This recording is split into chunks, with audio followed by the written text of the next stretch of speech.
I have read many stories about people complaining about their abusive mothers, but I can bet my right hand that my story can top any of yours.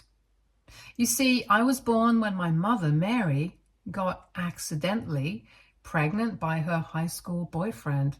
Strong emphasis on the word accidental because my mother was the one who practically begged him to sleep with her on the night of prom. They were young, foolish, and thought that they could get away with it without using any protection.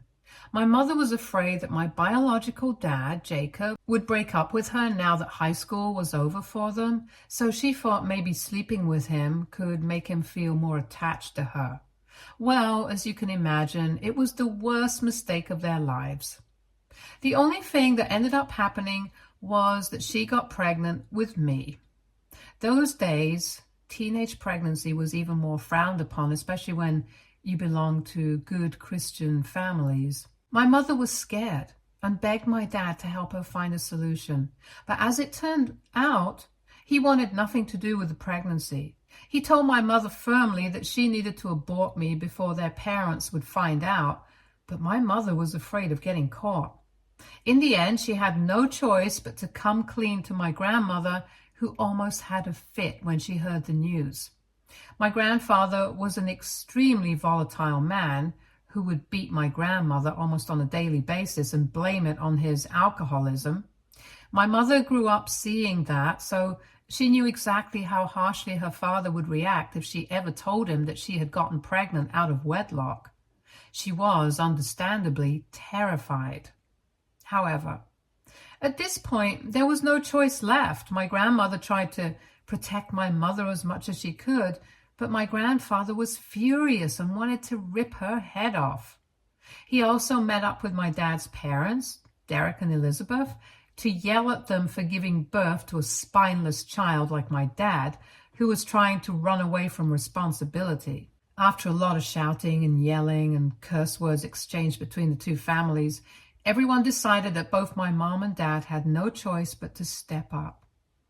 My dad was a varsity basketball player who had received a partial scholarship from a university in town, so his parents told him that he needed to get a part-time job to help out with my expenses, while my mother had to drop out of college to take care of me. It's safe to say this is why both my parents resented my existence even before I was born. The night I was born, my dad didn't even bother to come and be there for my mother at the hospital. However, all of my grandparents were there to make sure I would be well taken care of by the nurses. After I was born, my mother refused to even touch me, so I grew up with both my grandmothers feeding me, nursing me, changing my diapers, putting me to sleep. My dad would rarely visit, and whenever he did, he refused to even acknowledge me or spend any time with me. It should have been clear to both my paternal and maternal grandparents that my mom and dad wanted nothing to do with me. However, at this point, there was nothing that could be done. I know some of you might think about why they didn't just give me up to an orphanage, but I am glad they didn't, because I don't know if my life would have been better or worse at the hands of strangers. While my grandparents took care of me, my mother decided as soon as she had recovered from her pregnancy that she was going to make up for all the times that she had lost as a young adult by going out drinking and partying with her drug addict friends.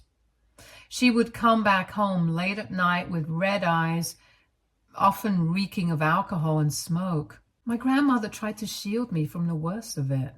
However, my grandfather was pissed at my mom for not being there for me. They would often get into screaming matches in the middle of the night, but my mother's behavior never improved. I remember when I started to grow up, I would try to wobble and walk towards my mother to get her attention, but she would slap me or punch me to keep me away from her. One day, I climbed onto her vanity stand, which had a lot of makeup products, and just like any other girl, I was curious to see the content inside some of the bottles. I distinctly remember spilling an entire perfume bottle, which slipped from my hands and broke down. My mother came running into the room to see what I had done. Her face got red with anger as I looked at her terrified, and tried to mumble my apology. She yelled at me and dragged me downstairs, holding my hair, which really hurt. She then heated up an unused iron rod that we had so that she could beat me up with it. I distinctly remember screaming in pain, begging her to stop, but she never did. Eventually, I must have started bleeding because she then dragged me into the washroom and made me take a bath with ice-cold water to stop the bleeding and heat blisters. She then applied ointment on my wounds while threatening me to keep my mouth shut and not tell anything to my grandparents. She also tried to bribe me by saying that she would buy me chocolates and take me to the beach if I kept my mouth shut. I just wanted my mother to like me, and this was the first time that she had even given me a bath, so I promised not to tell anyone. I hoped that if I kept this as a secret, then she would eventually spend more time with me. However, my grandmother freaked out when she noticed my body was covered in wounds. My mother tried to lie and say that I had done this to myself while she was sleeping, but clearly my grandparents did not buy that. I don't think I had ever seen them this furious in my life. My grandmother ignored my mother's cries and pleas as my grandfather broke all my mother's perfumes and makeup products one by one. He then threw them in the garbage, making sure that my mother would not be able to use anything. He didn't just stop there and went on to remove the door from her bedroom and warned her to never harm me ever again if she wanted to continue living under his roof. My mother didn't have a job, so she was terrified of being homeless on the streets. My grandparents told her that they had done enough for her, and if she didn't start treating me better, they would no longer extend the same level of support to her. This is when things started to change between me and my mom. I think she finally stopped fighting and accepted her fate that she was indeed a mother and she needed to learn to live with me. While she didn't undergo a complete transformation or suddenly become loving, she was a bit more polite to me and even made an effort to take me to the park whenever she could. She also decided to get a job at a fast food joint and started contributing to the house.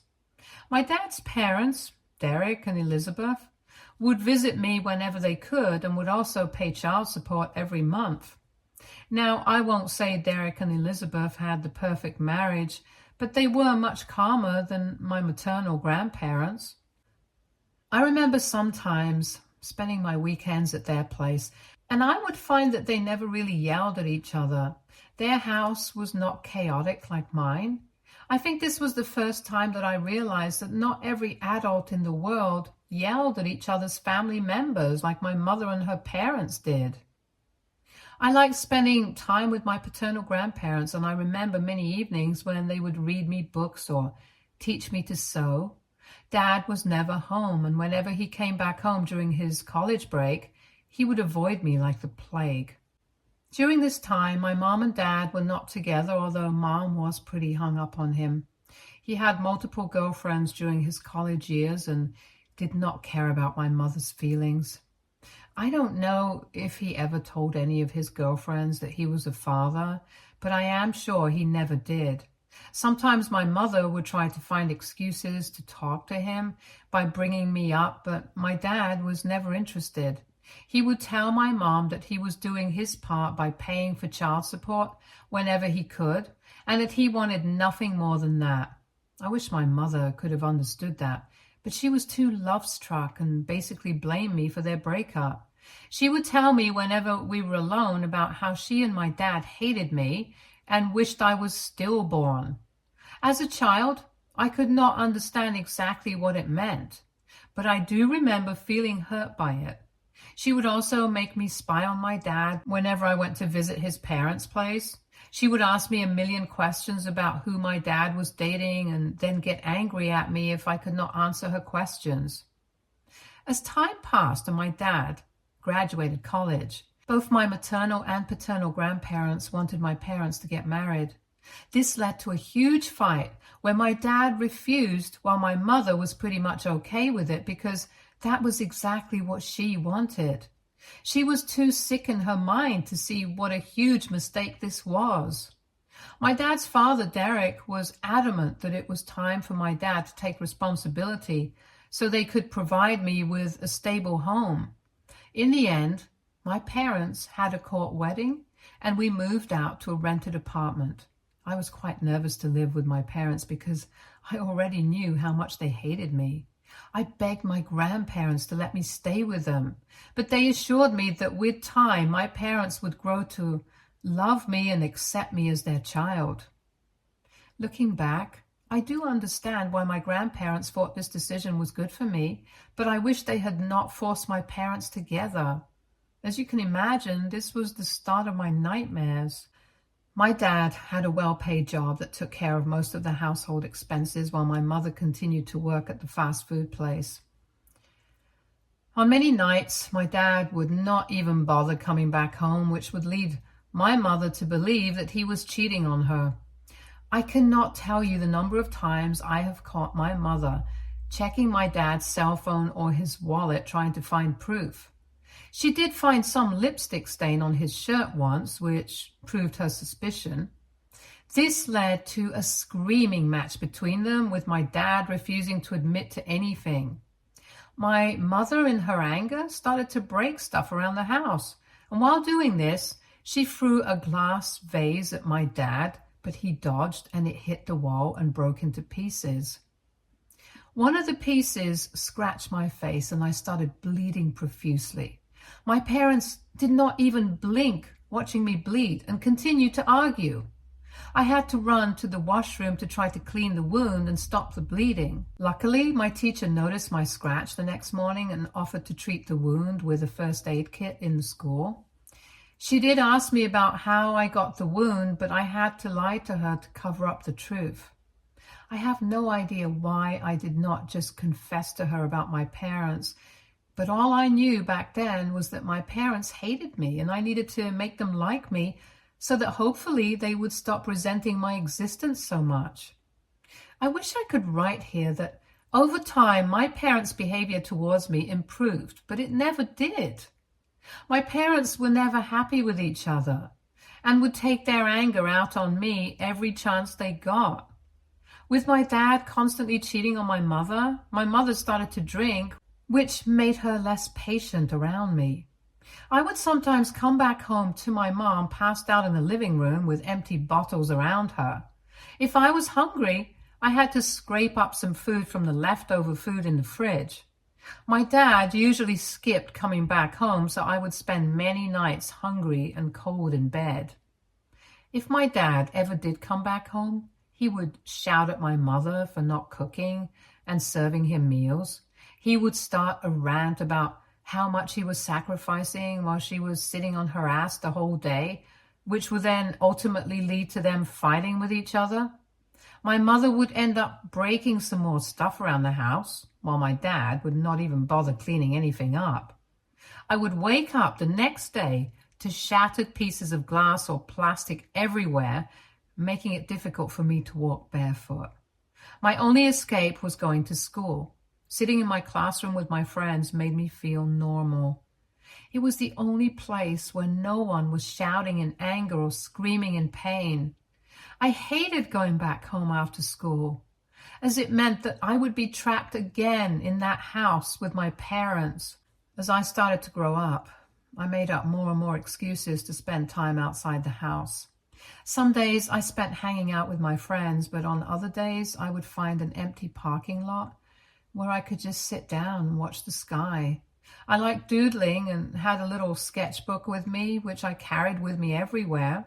I would also try to visit my grandparents whenever I could. However, they lived far away, and my parents knowingly never wanted me to spend a lot of time with them in case I would reveal to anyone about the abuses I faced at home. My maternal grandparents were not very active and often fell ill, whereas my paternal grandparents lived an hour and a half away and we only ever met them at a restaurant. I remember once my mother was drunk and puked all over the kitchen floor. In her drunken state, she found my sketchbook and tore off pages from it to clean up the vomit. I was furious with her, but she laughed at me when I questioned her, as if My things meant nothing to her. My dad was no better. He would get very angry whenever I needed money to buy school supplies or anything for that matter. He would refuse to give me money and make me clean up the house or mow the lawn so I could earn the money from him. Once I used some of this money to buy myself a cake on my birthday because my parents never bothered to give me anything. Both I and my friends had the cake, and I came back home thinking my parents were none the wiser. However, foolishly, I had accepted gifts from my friends, which my dad discovered. He saw the cards and could deduce that it was my birthday. He asked me if I had a celebration with all my friends, and I nodded, thinking it wasn't a big deal. The next moment, I felt a hard slap on my face as my dad stared down at me angrily. He slapped me on the other side of my face, and I felt my cheeks burning. He yelled at me for wasting his money on my friends and how he wasn't working so hard for me to party with my friends. I tried to argue back that it was my birthday, but he punched me in the stomach and I fell down on the ground in pain. Up until then, I knew my dad was abusive, but this was too much for me. I could feel an aftertaste of bile in my mouth, which had probably come up because of his hard punch. That night, I gave a call to my paternal grandparents, begging them for help. My maternal grandparents were sick, so I knew my dad's parents, Derek and Elizabeth, could make the drive to our place and pick me up. They did not even question and agreed to come over. My grandfather yelled at my dad when he first saw my face and was ready to fight him right there on the porch. Both Derek and Elizabeth were shocked to see how my parents had been treating me. They were even more disgusted at the state of the house, which was dirty and unhygienic. To clarify, none of my grandparents had ever visited our place because my parents would always meet them for lunch or take me to their homes to visit. This meant that none of them truly knew the real state of our living conditions at home. My grandparents took one look at my mother, who was struggling to stand up, and knew she was outright drunk. They found empty alcohol bottles strewn around the kitchen, and there was no proper food in the fridge. My grandmother immediately asked me to pack up, while my granddad threatened to call the police on my dad if he stopped me from going with them. My dad, who did not give a single cent about me, was suddenly scared that he could actually be arrested, so he started to beg his father to not involve the police. I watched my dad give every excuse imaginable for why he wasn't a good father to me, and I felt nothing but anger towards him. It was perhaps the first time I truly felt like I didn't want anything to do with my parents. I moved into my grandparents' place as Derek and Elizabeth informed my maternal grandparents about what my mom and dad had been up to. Both families agreed that their marriage was clearly not working, so it wasn't long before Dad finally filed for divorce. This time, my mom did not stop him from leaving. She had to move into the basement of her parents' place, where she had to start right from scratch with no money and no prospects. Both sides of my grandparents were utterly disgusted by my parents, so they made sure that I would never have to go back and live with them. All my dad has ever done since then is continue to pay for child support, but that's it. Now, fast forward to this year, when my maternal grandparents, who had been sick for a long time, passed away. This was a heartbreaking loss for me, as I have only ever had both sides of my grandparents to depend on. After we attended their funeral, I was informed that they had left their entire house to me. I was quite taken aback with the news, as I had never been given anything so significant by anyone. Clearly, my maternal grandparents knew how much I would need a house to call my own, so they had left it for me. This meant if I wanted, I could kick my mother out of the basement immediately. My mother was shocked that she was left with nothing and refused to accept her parents' will. She even tried to fight with me, telling me how this was perhaps a mistake, and tried to convince me to sign the house over to her name, but luckily I had Derek and Elizabeth, who firmly told her no. My mother then begged me to let her live in the house as she had nowhere to go. At that time, I was 16 and I could not live on my own. So I talked with my grandparents, Derek and Elizabeth, and we decided that we would let my mother stay as long as she would pay us rent. The plan was that after I turned 18, I would ask her to move out so I could either live on my own in the house or sell the property to move somewhere else. My mother agreed with the terms and conditions and started to pay rent every month. Of course, she has never been an ideal tenant, but I just let her do her thing, thinking that it was for a short time anyway until I turned 18. During the last 2 years, she started dating a new guy called Greg. This guy even had the audacity to move into my house to live with my mom. When my grandparents found out, they demanded that my mother pay more rent because now there were 2 people living in the house instead of 1. However, she refused, claiming that they were both saving up money to move into their own place soon. This year, when I turned 18, the first thing I did was serve notice to my mother to move out of my house. She had not paid rent for the past 4 months, but I still gave her 2 months' notice so that she would have plenty of time to be ready. Last month, my grandparents, Derek and Elizabeth, helped me move my stuff into the house. We made my mother give up her master bedroom so I could move in there while she and Greg had to shift into a smaller room, which they were not at all happy with. We reiterated the same thing again, that they needed to move out soon, hence they needed to start packing up. My mother and Greg just nodded, but did not respond. However, today my mother made me sit down with her during lunch, which she never does, and told me that she had some important news to share. I thought she would be finally moving out, so I felt excited. Instead, she revealed to me that she is pregnant with Greg's child. I felt my breath caught in my chest as my mother continued to smile and talk about how she had been trying to get pregnant for a long time and that this was the biggest blessing she could have asked for. Each word she uttered felt like a slap on my face. Imagine your parents treating you like dirt your whole life, but then suddenly changing into a different persona because of their second pregnancy. My mother didn't just stop there. She then had the audacity to ask me if I could let them stay in the house for a little longer.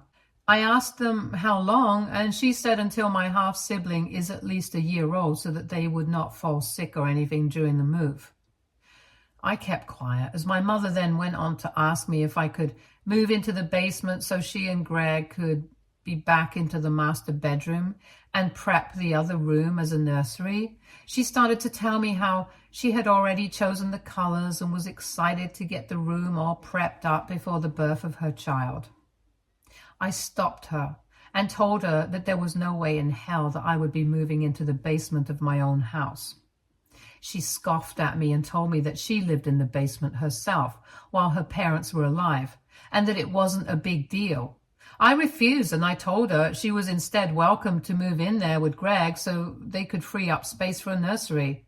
My mother seemed pissed with my answer and started to tell me how family needs to make sacrifices sometimes and that I need to learn to share.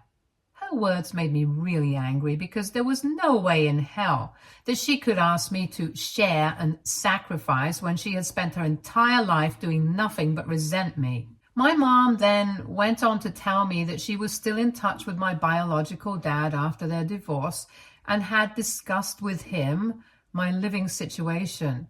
He had offered to take me in since he had an extra room in his place, but I would have to pay him rent every month. I looked at her incredulously as I couldn't believe what she was suggesting. I hadn't contacted my dad even once since that incident, and here she was asking me to move in with him and pay him rent. My mom continued to insist that I had only 2 options, either the basement or my dad's place, and that she would ultimately prefer if I moved out altogether since she looked forward to starting a new chapter in her life with her new family and didn't want past mistakes to be a part of it. I was so pissed at that moment that I felt like I could attack her right then and there in the kitchen. My head felt like it would burst in anger, and without saying a word, I walked out of my house just to calm myself down. I am beyond disgusted that she would even think it was okay for her to suggest I move out of my own place. just so she could take over my house. I am so done with her that I want to kick her out immediately. Will I be the a-hole for kicking out my pregnant mom? Update 1. Thank you to everyone who has taken the time to comment on my post. The amount of people who have told me to kick my mom out has assured me that I was indeed right. To the other half of you who have been scolding me for not kicking my mom out sooner, please get this through your heads that I did not have the good fortune like you to have supportive people around me. Yes, my maternal grandparents have been more than helpful, but I am still learning to be an adult on my own. I think as a child, I have wanted nothing more than my parents' acceptance, especially my mother's. Hence, it has been very difficult to reprogram my head to see through all her manipulations and stand up to her. I'm not a fool, and I know my mother is clearly using me, but I also hoped that one day she would change. Anyway, I have already asked Mom and Greg to move out this week, which resulted in them screaming at me.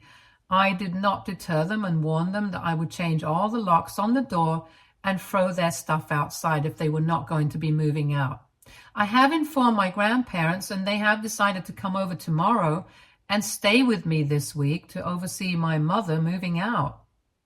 Don't worry, guys, my mother doesn't have the guts to forcefully occupy the bedroom, as I know her boyfriend has a prior record of shoplifting, and he doesn't want to get into any more trouble with the law. He seems to have turned his life around after prison, hence he won't take the risk. I will update you next about what happens. Update 2. My mother has finally moved out. It's been a month since I last updated because I have been very busy with work. My mother and Greg fought a lot with me and my grandparents, but in the end had to move out with all their things. My mother was furious and kept screaming at me about how she wished I was dead. Now, normally I tried not to let her words get to me, but this time I had reached my limit. I knew I couldn't allow her to just get away with treating me this way, and I wanted to teach her a lesson this time. Hence, I came up with a plan. After she moved out, I sat down and wrote a detailed Facebook post documenting all the abuses and insults my parents had inflicted on me since childhood. I described how my irresponsible mother was now pregnant with someone else's child and wanted me to give up my home and move into my abusive biological dad's house for her convenience. I made sure to write every last detail about my terrible childhood to make sure that the post would embarrass her, and as an extra measure, I even tagged her. Not even an hour after uploading the post, I started receiving comments from people sympathizing with me and condemning my parents for their behavior. Many of them were shocked and disgusted with the way my parents had treated me all this time. It was immensely satisfying to see so many people hold my mother accountable. I knew that when she found out and read the comments, she would have a fit. As expected, not long after this, my phone rang. It was my mother, screaming at me to take down the post. She ranted about how terrible I was and how she wished I wasn't her daughter because I was apparently hell-bent on ruining her life from the start. She claimed she had sacrificed so much for me and given up her life, which only made me laugh. She then started threatening me, demanding that I delete the post and write another one, saying it was just a joke to save her reputation, since Greg had read the post as well and was questioning whether she could be a good mother to his child in the future. I gleefully retorted back that, unlike her, I was not a liar.